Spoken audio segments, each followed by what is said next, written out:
10. El regreso de León. Caminar al borde del barranco no era tan fácil como parecía. A los pocos metros se enfrentaron con bosquecillos de abetos nuevos que crecían en las mismas orillas. Después de intentar atravesarlos, avanzando agachados y con dificultad para abrirse paso, comprendieron que demorarían por lo menos una hora en caminar una milla entre esos árboles.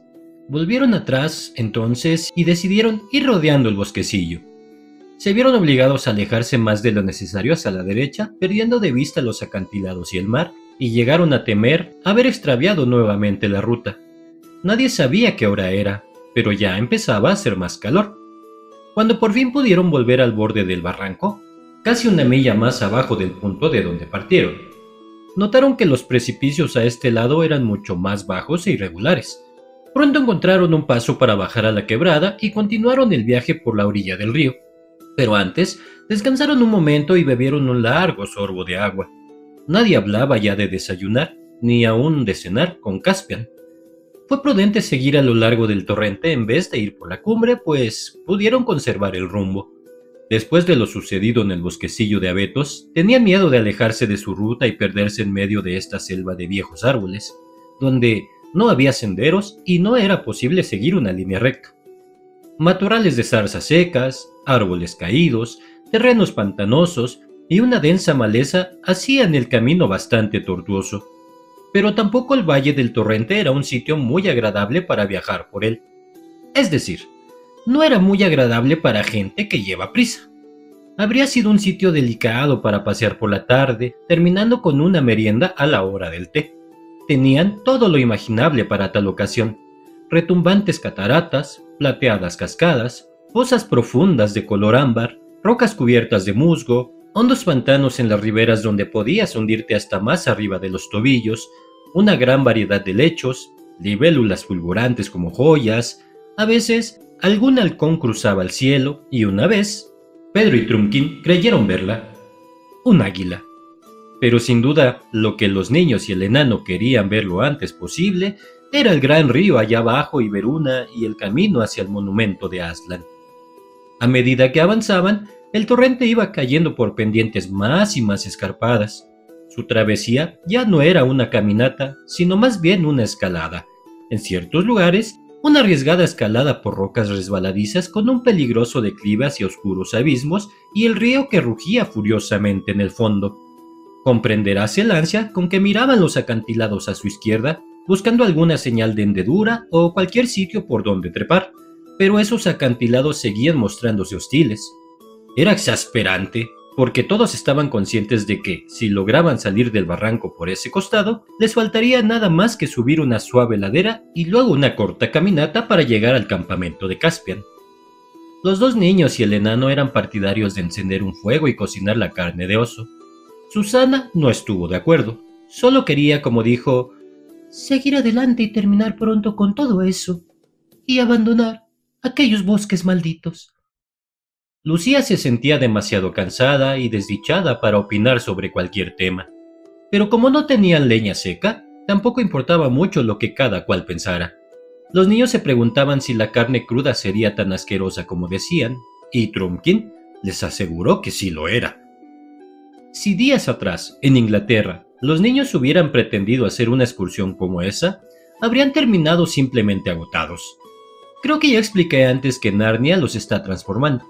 La misma Lucía, se podría decir que ahora era un tercio de la niña que iba al internado por primera vez y 2/3 de la reina Lucía de Narnia. ¡Por fin!, suspiró Susana. ¡Oh, bravo!, exclamó Pedro. El estrecho valle del río había hecho una curva y bajo ellos se mostraba ahora todo el panorama, dejando ver la llanura que se extendía hasta perderse en el horizonte y, entre esta y el lugar en que ellos se hallaban, la ancha cinta plateada del gran río. Desde allí podían distinguir el amplio y bajo lugar que fue una vez los vados de Veruna, y que ahora estaba atravesado por un largo puente de innumerables arcos. Al final del puente se divisaba un pueblecito. ¡Válgame Dios!, exclamó Edmundo. Fue allí donde ahora está ese pueblo que ganamos la batalla de Veruna. Este recuerdo animó a los niños más que cualquier otro incentivo. No puedes dejar de sentirte más fuerte cuando ves el sitio donde obtuviste una gloriosa victoria, además de un reino, cientos de años atrás. Pedro y Edmundo empezaron a hablar sobre la batalla, olvidando sus pies adoloridos y la pesada carga de sus cotas de malla sobre los hombros. El enano escuchaba con gran interés. Apresuraron el paso. La marcha se hizo mucho más fácil, aunque aún se elevaban escarpados acantilados a su izquierda, el terreno bajaba a la derecha. Pronto el barranco se abrió en un solo valle, desaparecieron las cataratas y volvieron a encontrarse rodeados de espesos bosques. De súbito, y un ruido parecido al del golpe del pájaro carpintero. Los niños aún se preguntaban dónde.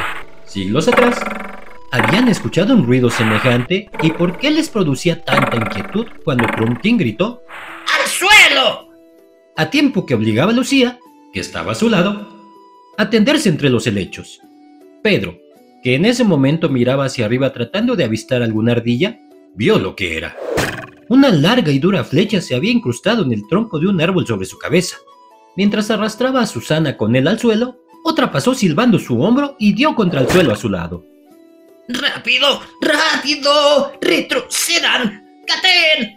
Gritó entrecortadamente Trumpkin. Se volvieron y subieron arrastrándose por la colina, bajo los helechos, entre nubes de moscas que zumbaban ensordecedoras. Las flechas llovían a su alrededor. Una golpeó el yelmo de Susana, desviándose con un agudo silbido. Gateaban apresuradamente. La transpiración corría por sus caras. Luego corrieron casi encorvados. Los niños sostenían sus espadas en la mano por miedo de tropezar con ellas. Fue una travesía angustiosa, remontando la colina una vez más y volviendo al campo que acababan de recorrer.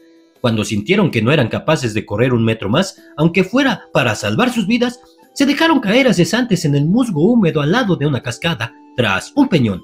Les sorprendió ver la altura a la que habían llegado. Prestaron atención, pero no se escuchaba la menor señal de sus perseguidores. Bueno, ya pasó, dijo Trumpkin con un hondo suspiro de alivio. No nos están buscando por el bosque, solamente por los senderos, eso espero. Pero quiere decir que Miraz tiene un puesto de avanzada allá abajo. Botellas y botellones, de buena nos escapamos. Deberían darme unos buenos puñetazos por haberlos traído por aquí, se lamentó Pedro. Al contrario, su majestad, dijo el enano. Por una parte, no fuiste tú, sino realmente el rey Edmundo quien sugirió ir por el cristalino. Parece que el Kiwi tiene razón, admitió Edmundo, que francamente lo había olvidado ya cuando las cosas se pusieron difíciles. Y por otra parte, continuó Trumpkin, si tomábamos mi camino, es muy probable que hubiéramos caído directamente en el nuevo puesto de avanzada o al menos habríamos tenido el mismo problema para eludirlo. Creo que la ruta del cristalino resultó ser la más conveniente. No hay mal que por bien no venga, dijo Susana. Pero caramba, que se demora en venir, exclamó Edmundo. Supongo que tendremos que volver a subir por el barranco, dijo Lucía.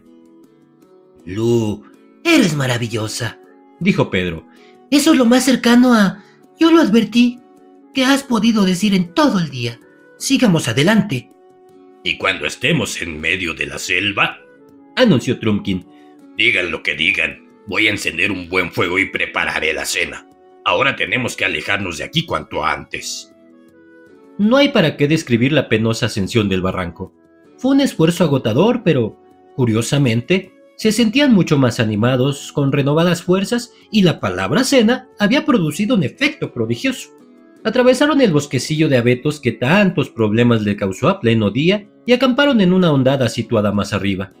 Fue bastante tedioso tener que recoger la leña, pero, en cambio, qué entretenido cuando llameó el fuego y comenzaron a sacar de sus bolsillos los húmedos y manchados paquetes de carne de oso que no habrían tenido el menor atractivo para quien hubiese pasado todo el día en casa. El enano tenía ideas espléndidas para cocinar.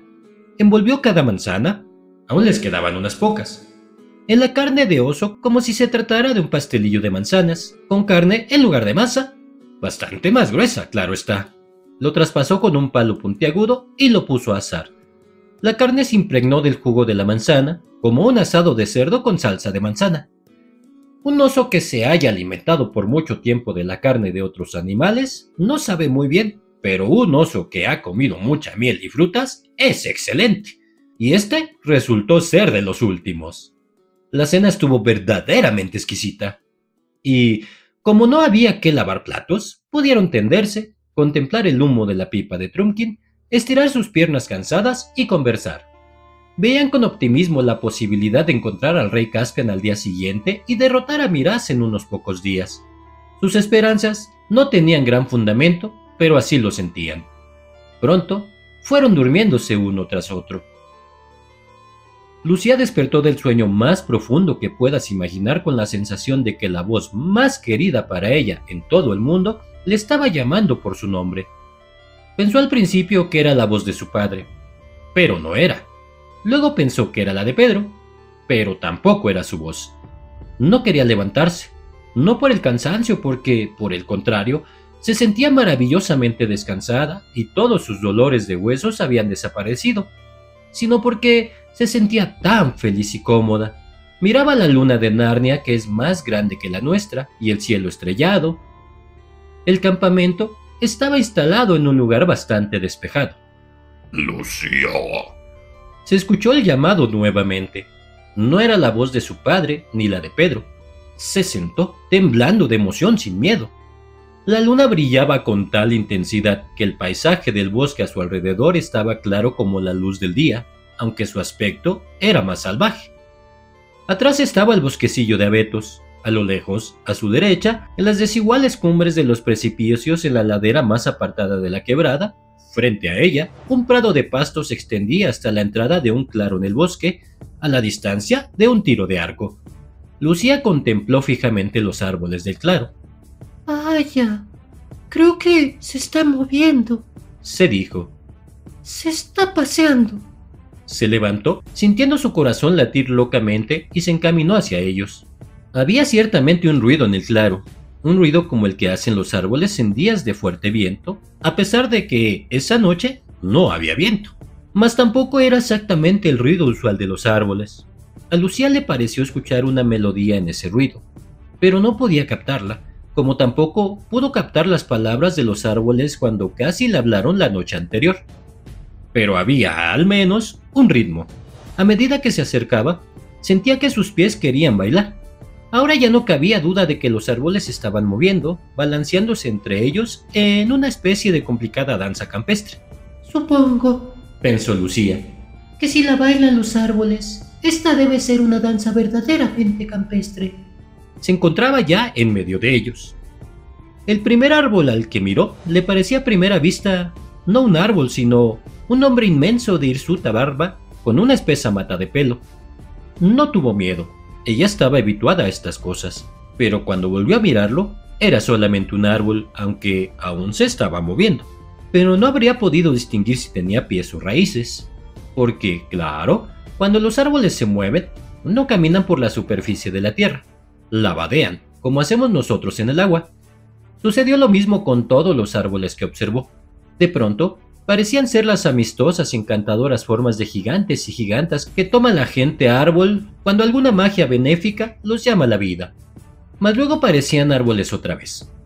Pero cuando parecían árboles, eran extrañamente humanos, y cuando eran personas, parecían extraños seres hechos de ramas y de hojas, y se escuchaba todo el tiempo aquel curioso ruido cadencioso, susurrante, fresco y alegre.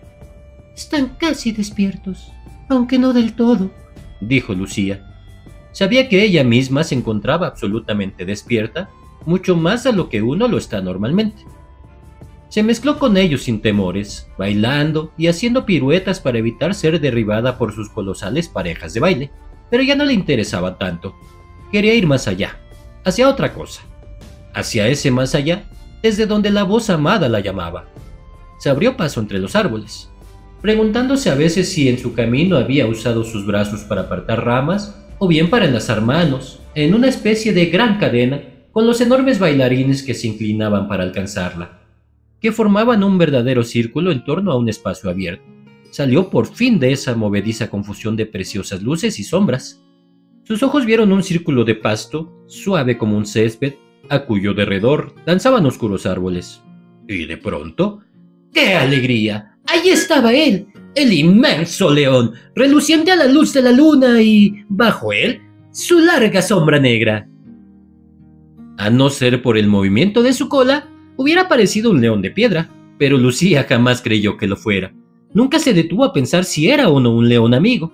Se precipitó hacia él. Sentía que su corazón estallaría en un instante más. Después, lo único que supo fue que lo besaba, que abrazaba como podía su cuello y se hundía en su cara en la suavidad de su hermosa y espléndida melena. ¡Aslan! ¡Aslan! ¡Querido Aslan! Sollozó Lucía. ¡Al fin! La magnífica bestia se dio vuelta sobre un costado para que Lucía cayera medio sentada y medio tendida entre sus patas delanteras. Se inclinó hacia ella y rozó suavemente la nariz de la niña con su lengua. Su aliento cálido la envolvió. Ella contempló su cara grande que rebosaba sabiduría. Bienvenida, hija, dijo. Aslan, dijo Lucía. Estás más grande. Es porque tú tienes más edad, pequeña, le respondió. ¿No es porque tú tienes más años? No, pero cada año que pase, tú crecerás y me encontrarás a mí más grande. Ella estaba tan feliz que por unos momentos no quiso hablar, pero Aslan habló. Lucía, dijo, no debemos quedarnos aquí mucho más. Tienes una tarea que cumplir y ya se ha perdido demasiado tiempo hoy. Sí, ¿no es cierto que fue una vergüenza? exclamó Lucía. Yo te vi claramente, pero ellos no quisieron creerme. Son tan... Desde lo más profundo del cuerpo de Aslan surgió la vaga sombra de un gruñido. Perdóname, suplicó Lucía, que conocía algunos de sus estados de ánimo. No pretendía criticar a los demás, pero no fue mi culpa. El león la miró a los ojos. Oh, Aslan, dijo Lucía. ¿Quieres decir que sí lo fue? ¿Cómo podía yo? Yo no podía abandonar a los otros y subir hacia ti sola. ¿Cómo podía hacerlo? Por favor, no me mires así. Bueno, supongo que hubiera podido. Sí, y tampoco hubiese estado sola. Ya lo sé, si estaba contigo, pero ¿de qué hubiera servido? Aslan no dijo nada. ¿Quieres decir? Dijo Lucía con voz débil. Que todo habría resultado bien, de alguna manera. Pero, ¿cómo? Por favor, Aslan, ¿no puedo saberlo? ¿Sabes lo que habría sucedido, niña? Dijo Aslan. No, jamás se le dice a nadie. ¡Ay, qué pena! Suspiró Lucía. Pero cualquiera puede descubrir lo que pasará. Prosiguió Aslan. Si ahora regresas donde los demás, los despiertas y les cuentas que me has visto otra vez y que deben levantarse de inmediato y seguirme, ¿qué pasará? Solo hay una forma de saberlo. ¿Quieres decir que eso es lo que quieres que yo haga? Preguntó Lucía con voz entrecortada. Sí, pequeñuela, repuso Aslan. ¿Te verán los otros también? Preguntó Lucía. En un principio, ciertamente no. Respondió Aslan. Más tarde, todo depende de ellos. Pero no me van a creer, exclamó Lucía. No importa, dijo Aslan. ¡Ay, Dios mío! Suspiró Lucía. Y yo que estaba tan contenta de encontrarte y que pensaba que me dejarías quedarme contigo. Imaginaba que llegarías rugiendo y asustarías a todos los enemigos obligándolos a huir como la última vez. Pero ahora van a pasar cosas horrendas. Es difícil para ti, pequeñuela, dijo Aslan. Pero nada se repite dos veces. Hemos vivido tiempos duros en Narnia antes de ahora. Lucía sepultó su cabeza en la melena de Aslan para esconderse de su mirada. Mas su melena debía poseer seguramente cierta magia. Sintió que la fuerza del león se posesionaba de ella. De repente, se reincorporó. Perdóname, Aslan, dijo. Ya estoy preparada. Ahora eres una leona, dijo Aslan. Y ahora toda Narnia renacerá. Pero ven, No tenemos tiempo que perder. Se irguió y caminó con paso majestuoso y silencioso de regreso a la zona de los árboles danzantes que ella había atravesado al llegar. Y Lucía fue con él, colocándole su mano trémula sobre su melena. Los árboles se apartaron para abrirles camino y por un segundo adquirieron su completa forma humana. Lucía vislumbró los altos y encantadores dioses bosque y diosas bosque haciendo una reverencia ante Aslan. En un instante recuperaron su forma de árboles, pero aún haciendo su reverencia, con movimientos tan graciosos de sus ramas y troncos que sus venias parecían ser parte de una danza. Ahora, hija, Dijo Aslan una vez que dejaron atrás los árboles. yo esperaré aquí. Ve y despierta a los demás y diles que me sigan. Si no quieren hacerlo, entonces por lo menos tú sola deberás seguirme. Es terrible tener que despertar a 4 personas, todas mayores que tú y muy cansadas, para decirles algo que seguramente no creerán y tratar de obligarlas a hacer lo que probablemente no les agradará. No debo pensar en eso, solo tengo que hacerlo. Se dijo Lucía. Fue primero donde Pedro y lo remeció. Pedro, Murmuró a su oído. despierta, rápido. Aslan está aquí y dice que tenemos que seguirlo de inmediato. Por supuesto, Lu, lo que tú quieras. Dijo Pedro inesperadamente. Esta respuesta la animó, pero como Pedro se dio vuelta y se durmió de nuevo, no sirvió de nada. Luego ensayó con Susana. Ella despertó, pero solo para decir con su irritante tono de persona mayor: Has estado soñando, Lucía. Vuelve a dormirte. abordó a Edmundo. Fue bastante difícil despertarlo, pero por fin se despabiló y se sentó. Dijo con voz gruñona. ¿De qué me estás hablando? Se lo repitió todo de nuevo. Esa era una de las partes peores de su tarea, pues cada vez que lo decía le sonaba menos convincente. ¿Aslan? Exclamó Edmundo dando un salto. ¡Bravo! ¿Dónde está? Lucía se volvió hacia el lugar donde ella podía ver al león que esperaba con sus pacientes ojos fijos en ella. ¡Allí! Dijo señalándolo. ¿Dónde? Preguntó Edmundo otra vez. Allí, allí. ¿No lo ves? A este lado de los árboles. Edmundo miró con gran atención durante un rato. No hay nada allí. Dijo. La luz de la luna te ha encandilado y estás confundida. Aún no le sucede, tú sabes.